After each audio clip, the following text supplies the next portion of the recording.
dry shampoo.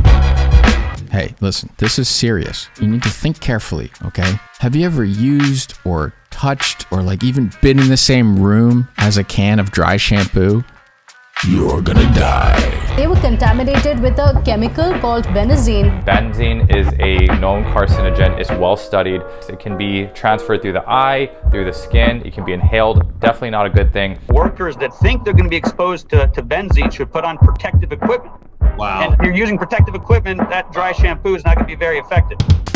While I was working on the latest Sniper Wolf video, I picked up on the fact that she wasn't washing her hair and that she's been using a type of product called dry shampoo to extend the period of time between showers. I wash it whenever I have time to wash it. And she's not alone in doing that. I don't wash my hair after I work out. I remember the first time that dry shampoo was explained to me. I was in a messy car, and at a sudden stop, I guess, a can of it had rolled up under my feet. And I didn't know what it was. I picked it up and I'm like, why would you use this? And the driver said, hey, that's my best kept secret. This is how I'm able to go straight from work to meet you guys out at the bar without going home to take a shower first. And I thought, gross, and threw the can in the back seat. Since then, dry shampoo has only become more popular. In fact, its popularity seems unstoppable. It's finally out. One of our old favorites, Tana Mojo, just released her own dry shampoo brand, and she calls it a shower in a bottle and says dry shampoo has saved her life. Dry shampoo saved my life. Contrary to that idea are these headlines saying that it could do just the opposite. Life-threatening, as in death has or could occur. Now, even if you don't like dry shampoo or you don't use it, you almost certainly know somebody who does. And these people who use dry shampoo like it a lot, and they tend to use it a lot, as in every day or almost every day. I recently just started using dry shampoo every day. Every single day I would be spraying some dry shampoo. I love dry shampoo. Heaven forbid, run out of dry shampoo. A lot of people love dry shampoo, but its safety is being questioned yet again. There have been doctors and dermatologists and even the makers of popular dry shampoos putting out the message that for years this product has been contaminated and maybe even what you have in your house should be disposed of at a toxic waste facility. We're not talking about products that are a little bit over the limit. Double that. Give us that number again. What were those levels you saw? How many more times did you say? 500 plus? Triple that. We've seen in our reports even higher than that. In 2021, Procter & Gamble issued a recall for 32 different aerosol shampoos over a cancer risk. Hair care product recall. Procter & Gamble issuing a voluntary recall for dozens of its aerosol spray products because they contain a concerning level of cancer-causing chemical. Then in 2022, extensive recall of dry shampoos. Unilever is voluntarily pulling 19 of the products. Another big parent company, Unilever, issued a recall for 19 more dry shampoos for the same reason. Elevated levels of the potentially cancer-causing ingredient benzine. This story is just getting bigger.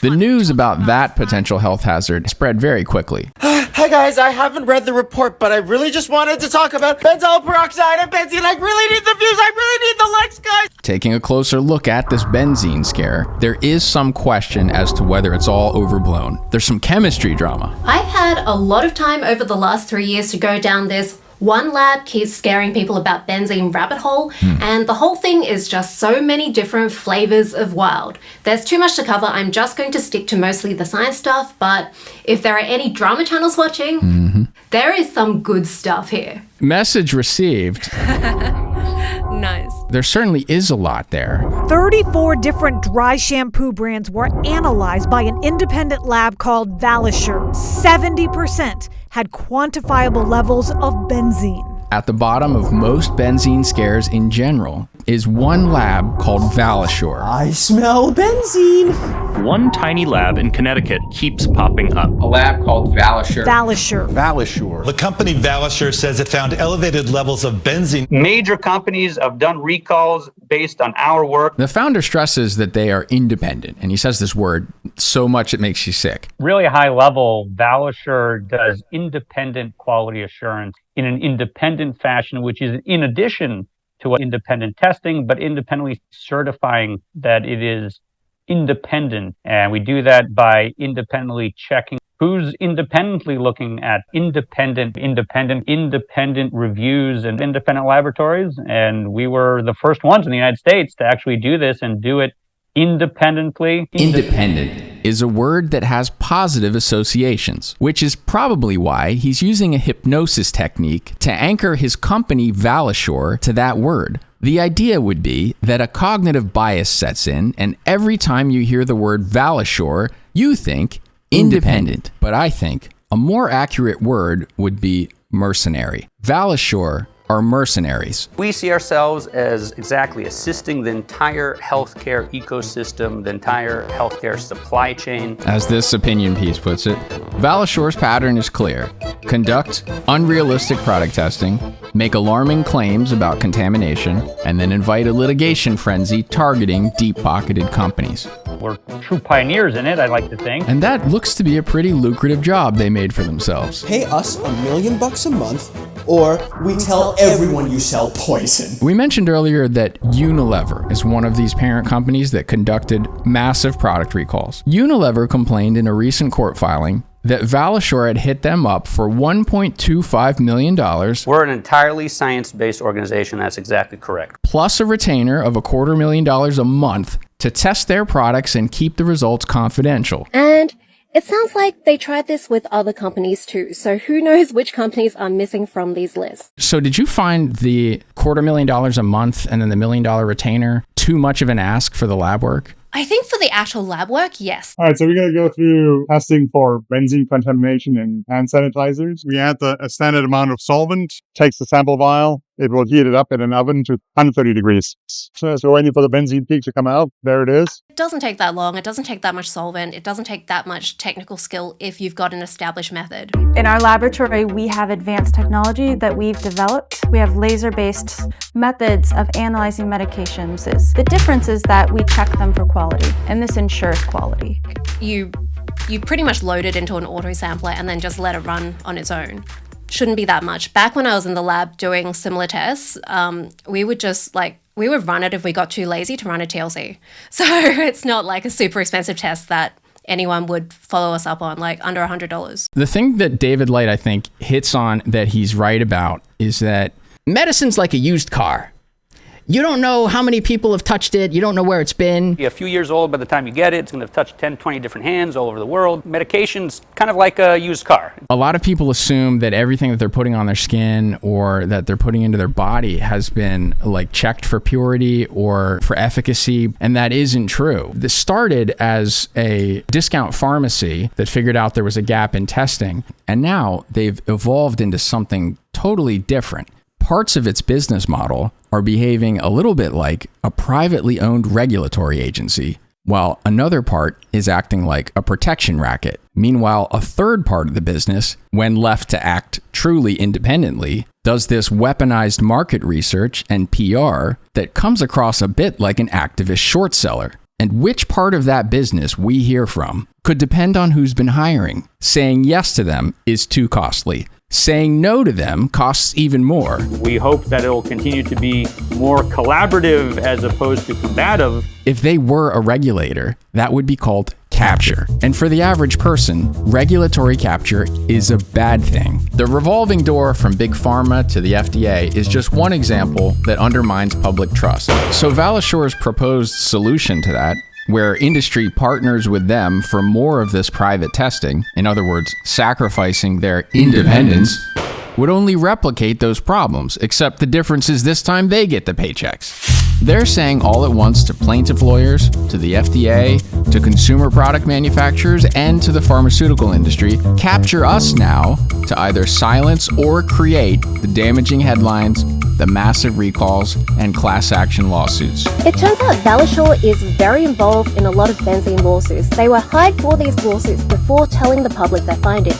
So, Valisure is open for business, whether you want to start trouble or you want to avoid it. The jig is up. Unilever kind of let the cat out of the bag. The expert witness at this trial suing us asked us to pay them. I would hope that at the end of the day, industry and regulators are grateful at the opportunity to clean up. It would be like if you found out that CoffeeZilla was hitting up coins or like con men in advance and saying, as a service to you, I'm offering to basically give you the entire video and you can do whatever you want with it, and you just pay me $2 million and then you pay me on a retainer to make sure that I don't need to make that video later. Now, to be clear, we would never take a bribe of any size. Valisure also may have a financial incentive to find problems so that they can be hired to help fix them. That financial conflict of interest undermines the images of Valisure as a consumer advocate that's focused on accurate science. I'll be testing your money for benzene. The immense value of independence.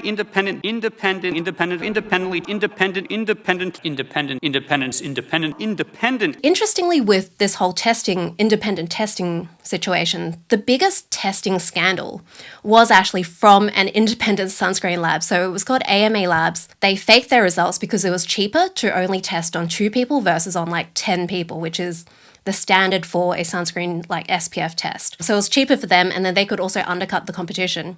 And he ended up going to jail. So out of all the testing scandals, it was actually the independent testing lab and not the companies making products. They did this independently for 30 years. So he obviously didn't like that answer. Although it doesn't make the headlines the same way that Valishure's scary claims do, many chemists have been pointing out that Valishure's methodology is lacking, the results couldn't be validated, and the conclusions sound crazy.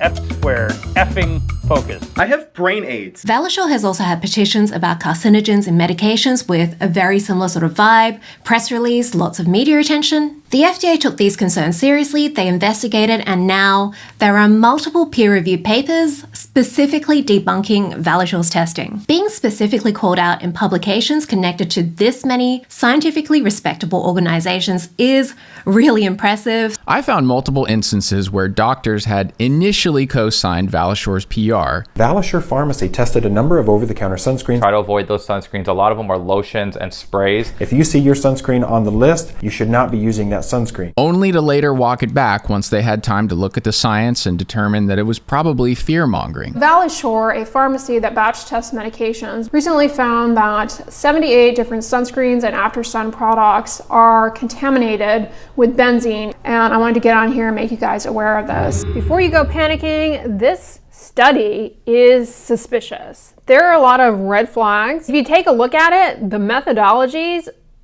I side-eye. At first, I was like, benzene is known to cause cancer, and there is no safe level of benzene for human consumption. And it could increase the risk of cancer by 1 in 100,000. You are exposed to benzene nearly every day in the environment from other sources. At first, it is not safe to come in contact with it in any amount. That's actually false. Benzene is ubiquitous in our environment. You are exposed to benzene on a daily basis just by going out through pollution, sitting in traffic, pumping gas. Exposure is key. The levels of benzene that have been detected in these recalled products are super low. I think that's really important to emphasize. It's not something that is clearly being communicated in the media at all. They make it seem as though it's very high levels. Perhaps the most epic reversal on Valisure PR comes from Michelle of Lab Muffin Beauty Science. I'm Michelle of Lab Muffin Beauty Science. I'm a chemistry PhD, cosmetic chemist, and science educator. A bunch of chemists and environmental scientists, we had a group chat and we were saying, what is going on here? Because I think the thing that made me super suspicious was their disposal recommendations. So they were saying with the sunscreen, if there's benzene in it, you're going to have to dispose it as hazardous waste. Right. And the thing is, the amount, the highest, was 6 parts per million. They would just laugh at you if you tried to dispose of this, that amount of benzene as hazardous waste. It's like 1/50th of a drop. Are you serious? And there were quite a few big names that were amplifying this message. In particular, it was dermatologists, especially through Dermatology Times, which is a magazine that a lot of dermatologists read. What I found was a lot of that content was people sort of racing to be the first to deliver the headline of and maybe the abstract of the paper at most. Breaking news. This is all news to me, and I just found out yesterday about this. First of all, you're not even hearing Valashore most of the time. You're just hearing a study came out. New data suggesting some sunscreens may contain a toxic chemical, which you might be using every day, right? So a lot of people got scared by that. You're literally rubbing cancer into our skins. Oh my God. Announcing very sensationalized, unvalidated results with tons of media attention is a really dangerous way to go about it. It blows the risks out of proportion, which means that people are going to make bad risk assessments. I have been dealing with a lot of people on TikTok and social media in general who have said sunscreens can cause cancer. From what we know, sunscreens do not cause cancer. Everyone on my TikTok is now saying, you lied to us. The fear and panic that I've seen, people are crying on TikTok. I've had messages from people who haven't been able to sleep because they are so worried. It is now round 5 of benzene in your products is giving you cancer, and I am ready to get off this train. Like so many others, Dr. Lab Muffin had given Valashore's prior claims the benefit of the doubt. But once she looked closer at their latest study, she began to notice a whole bunch of red flags. Red flags? About their ability to measure stuff and just read things. I'm guessing they read the graph wrong. They thought these humidity lines were temperature. It's gonna get worse. They'll talk about the liquid ppm in products and then the air ppm that causes health problems, without bothering to mention that these are not the damn same. The doses are thousands of times different. I don't know if Valashore have forgotten or they're hoping that we've all forgotten. Dose depends on concentration and amount. In an excellent breakdown titled How Valashore Convinced Us to Be Scared of Everything, she goes through the entire nitty-gritty of their testing protocols. The FDA tried to replicate it and worked out that Valashore were essentially using the wrong settings for their machines, so they measured a second chemical, and they seem to be doing this for benzene too. And her opinion is that Valashore overheated their samples, knowing that this would get them more frightening data. When the FDA tried Valashore's procedure, the samples came out looking burnt. This experiment is essentially simulating the extremely reasonable conditions of you parking your car in the sun and the sun not setting for 14 to 18 days after 18 days of the hottest temperature ever recorded in Australia. The best explanation is they are using artificially high temperatures to get more dramatic results, and they're trying to convince us that they didn't. If you left a bottle of benzoyl peroxide in your car in the full sun on a day that stayed really hot and sunny for 16.7 hours, if 7,900 people all got into cars parked like that with benzoyl peroxide in them, without airing out the car first, not even a little bit, and then they all kept breathing in that level of benzene for 78 years, you would expect one of them to get cancer from the benzene. To me, that seems really reassuring. Certainly fear travels a lot farther and faster than corrections. Some of those people, maybe even as a result of your video, went back and sort of de-escalated the concern. It remains important to try to practice as many healthy behaviors as possible and to not develop too much anxiety over this particular concern. Does this translate to real life scenarios? Right now we say no. Well, many of us don't have it in a hot car in the middle of July for 18 days straight, and you are using that as a cleanser or a leave-on. You know, most of my patients, or all my patients, essentially have it in their bathroom, right? Valashore found similar concerns with over-the-counter sunscreen products a couple of years ago, but their research has come under scrutiny because some companies could not replicate those findings with additional independent testing. Independent testing independently saw these problems firsthand. Valashore just don't seem to be great at validating their methods, and they don't seem to think they need to improve. They also kind of mansplain to the FDA why their method is wrong. Anyway, it turns out Valashore's method was wrong. I mean, there were a lot of people who never took it back. This ingredient is why I will never use dry shampoo. Benzene is a cancer-causing chemical. 70% of some of the most popular dry shampoo brands. Instagram is full of the fear-mongering to this day. You just kind of assume if somebody has like letters after their name, maybe they're good in a lab or they would know how to read the research that they're talking about. We tested ranitidine, an medication sold over the counter as well as in prescription form. And we saw very high and very concerning levels of NDMA, the first nitrosamine that was... the nitrosamine that was... Nitrosamine. The quality and professionalism of this lab is unparalleled. We hold ourselves to the highest standards of data management, data tracking, document tracking, and pride ourselves in providing the highest standard of testing. These levels are approximately 0.0003 parts per million of benzene, or a third of 1 part per billion. And what Valisher is finding in hand sanitizers is over 50,000 times that limit. It's good to do a reality check after you finish a calculation, like, are benzoyl peroxide users or people with acne thousands of times more likely to have leukemia? And we've been using benzoyl peroxide for acne for over 60 years. Do women who use dry shampoo that's meant to have 500,000 times more benzene than normal have that? I did a chemistry PhD, so I was using benzene in the lab. People knew it was carcinogenic and there was a risk. But the older professors, they would tell us that they used to wash their hands with benzene and, our replacement was toluene, and you'd have like the 60-year-old professor going, oh, I'm not going to use this crap. Give me the benzene. And they'll like dig out the benzene and start using it. And obviously they're alive. They're not dead of leukemia. The risk is there. It's just they were practically washing their hands with the benzene.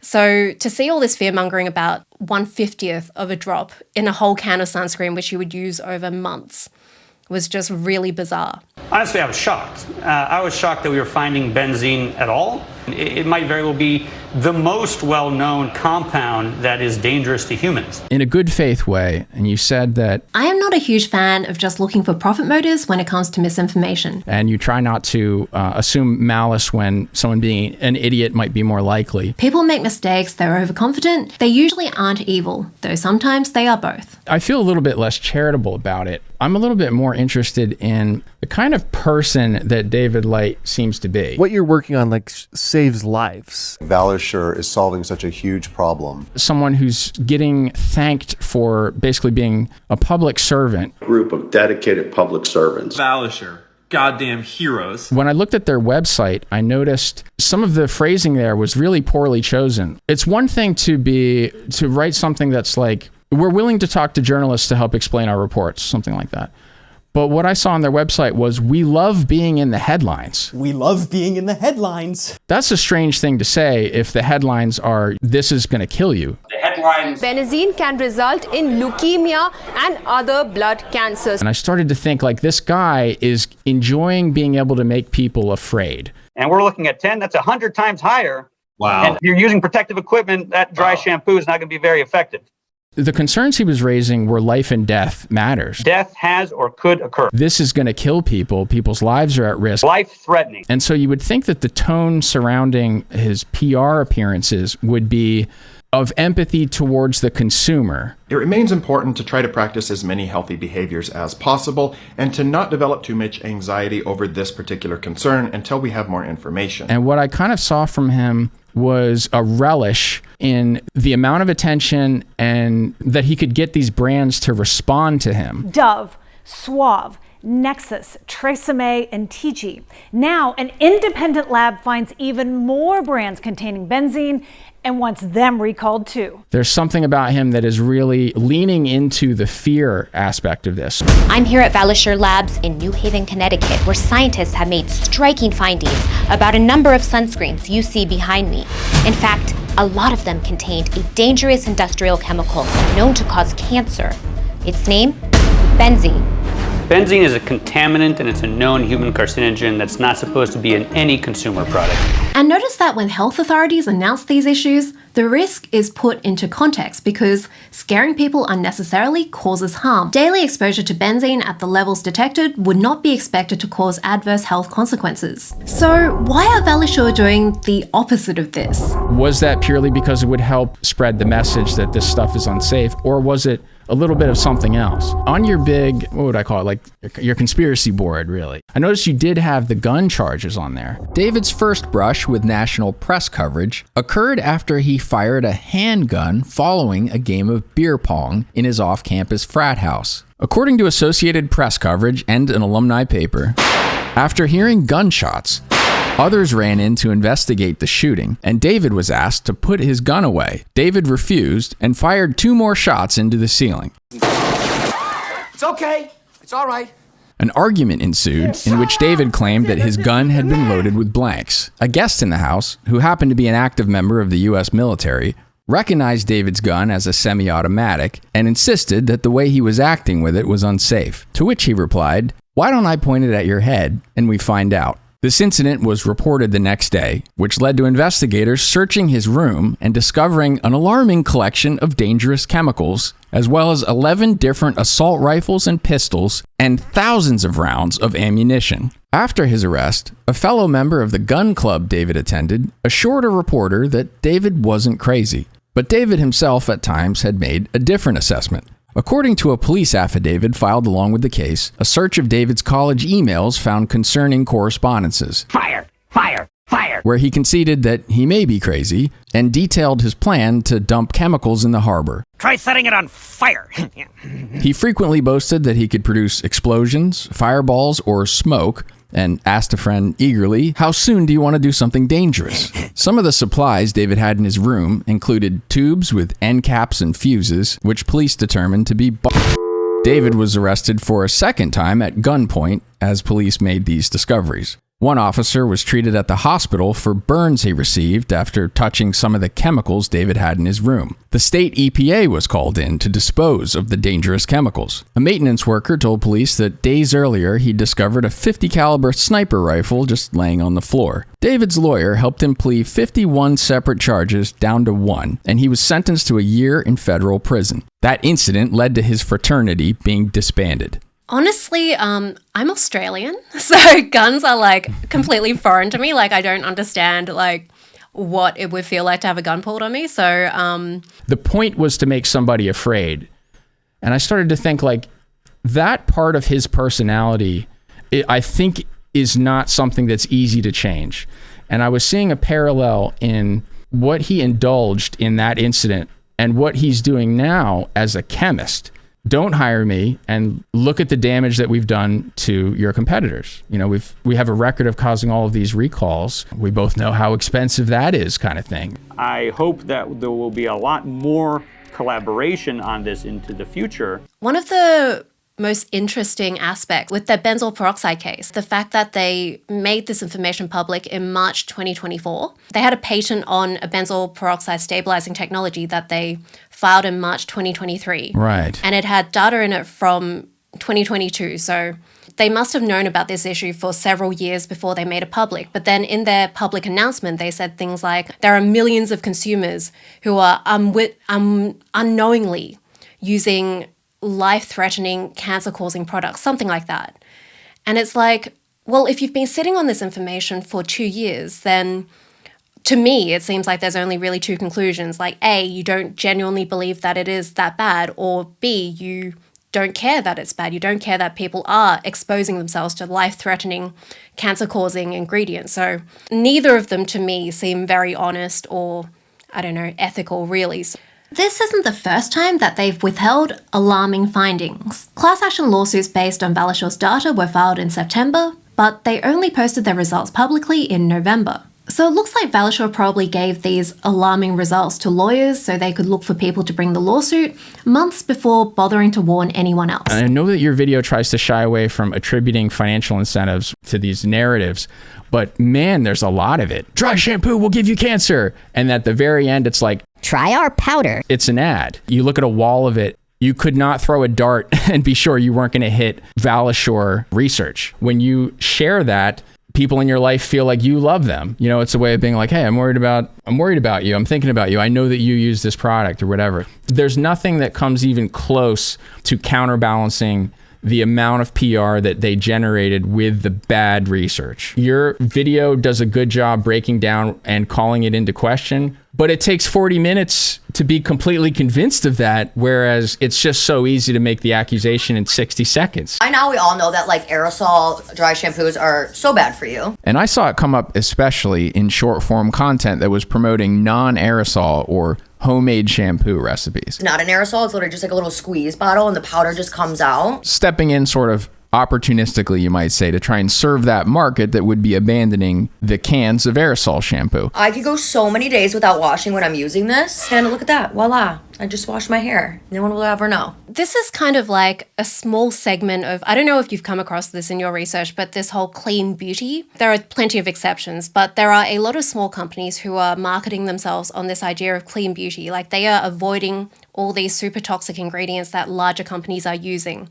There's scanning apps that people take into supermarkets and they'll scan a product and it'll say, it contains XYZ ingredients. These are red rated. They're like a 10 out of 10 for danger. Dove, 0, 10, bad. But if you scan this other one, it only has ingredients that go up to 4 out of 10, so you should go with like the safer product. One of the big appeals of this is that the smaller companies can say that our products are better, even though they don't have the R&D budget, they don't have a whole team of scientists who are researching product development, like Unilever, Procter & Gamble, all these giant companies that have whole giant buildings full of scientists researching their products. So since they can't compete on that level, they can compete on this marketing level. Things that set me onto the trail of some of this being potentially bullshit was the people who were amplifying the Valashore research. When they were saying this is a healthy alternative, they were still steering people towards the skin clogging, poor substitute for soap that is calling itself a shampoo and saying this is a healthy version. There's no healthy alternative to washing yourself with soap and water that's better than soap and water. It's not a shampoo. It's just called that. And I just kept hearing that healthy alternative. It's basically an advertisement. A lot of it was an ad. Valashore basically created this golden opportunity for all of these other brands to snap up market share. In a marketplace which is really crowded, if your competitor suspects that there is something sus about your product, then they can actually go off and send it, and then they test it and they report it and they get to frame the narrative. So it is actually a really easy way. Yeah, so it's like a really easy way to bring a competitor down. And there's actually been a few examples where I've seen reports and I suspect it was actually a competitor who reported another company. And I think also just like it's really easy to fall into that big suspicion of big companies thing, which I am very suspicious of big companies. But I think with this sort of situation, it generally isn't a smart thing from a pure business perspective to cover up. Thank you for watching. I hope you found the show useful. For the next hour, starting now, I'm going to be talking about this episode in the Discord. There's also going to be a watch party for the last episode of Nerdline tonight. To suggest future topics for the show, it's useful to own a dead avatar. If you need a tutorial on how to mint a dead avatar, our researcher Ryan put together a post on Medium that I'll link in the description. If you have any general questions like how do I get Ethereum or how do I install a wallet, feel free to stop by the Discord and ask a question like that, and someone will probably point you in the right direction. Hope to see you there and at the watch party, and I'll talk to you soon.